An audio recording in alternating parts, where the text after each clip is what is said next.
Quelle liberté de circulation pour les citoyens? C'est une question qui est au cœur de la construction européenne.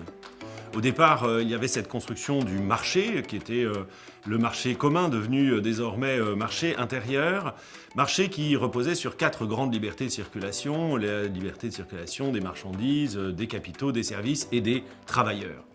Mais tout a changé dans les années 1990 lorsque a été introduite dans les traités fondateurs de l'Union la notion de citoyenneté européenne. L'idée était d'avoir un citoyen européen qui serait constitué de tous ceux qui sont ressortissants d'un État membre et de donner à ces citoyens européens la possibilité de circuler et de s'installer librement sur le territoire de l'Union, sur le territoire de tous les États membres de l'Union, indépendamment de leur qualité de travailleurs.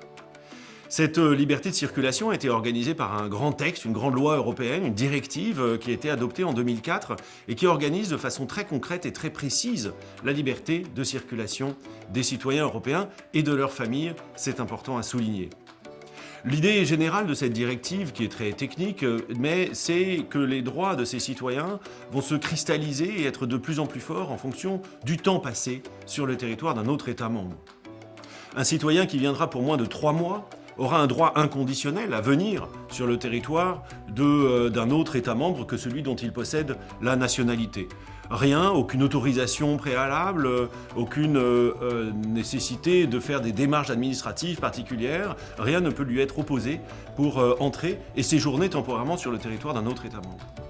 Au-dessus de 3 mois, dans ce cas-là, il y a le début d'un véritable séjour qui s'installe et dans ce cas-là, la crainte est celle que le migrant ou le ressortissant de l'Union européenne qui vient sur le territoire d'un autre État membre profite de l'assistance sociale de l'autre État, de son État d'accueil.